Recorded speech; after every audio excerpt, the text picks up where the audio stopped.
დღეს 2008 წლის რუსეთ-საქართველოს ომის დაწყებიდან 17 წელი შესრულდა.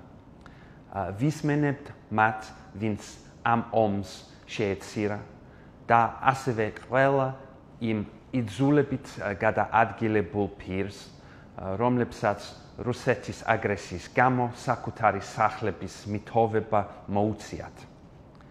დიდი ბრიტანეთი კვლავ მოუწოდებს რუსეთს ფათივი წემს 2008 წლის აგვისტოს ცეცხლის შექმნის შესახებ გადაწყვეტილებას. ჩვენი მხარდაჭერა საქართველოს სუვერენიტეტისა და ტერიტორიული მთლიანობის მიმართ ურყევია.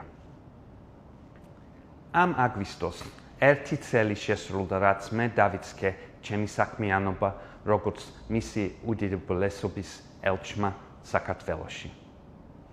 ამ პერიოდში ვეცვიე სოფელ ერგნეტს, რომელიც მდებარეობს ადმინისტრაციულ საზღვაო ხაზთან სამხრეთ ოსეთში, ასევე ვეცვიე ენგურის ხიდს, რომელიც რიონზე გადადის აფხაზეთის მიმართულებით.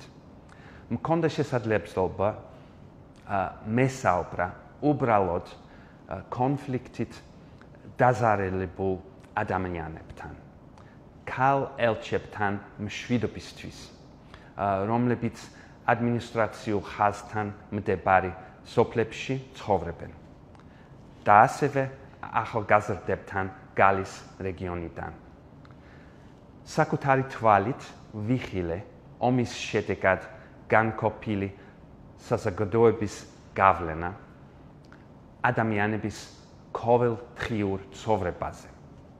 უკვე 30 წელიწადზე მეტია დიდი ბრიტანეთი საქართველოსთან ერთად მუშაობს კონფლიქტების მშვიდობიანი გზით მოგვარებასა და ესკალაციის თავიდან აცილების კუთხით. დიდ ბრიტანეთს სურს იხილოს წარმატებული ერთიანი საქართველო, რომელსაც შეიძლება უსაფრთხოების პარტნიორების თავისუფლად არჩევა. ვწუხართ, როდესაც საქართველოს მთავრობა აკრიტიკებს ევროპის ძალისხმევას, რომელიც მიზნად ისახავს რუსეთის აგრესიის შეკავებას უკრაინასა და ევროპაში.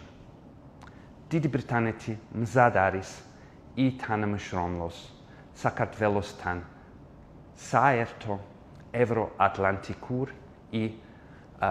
უსაფრთხოების გასამყარებლად.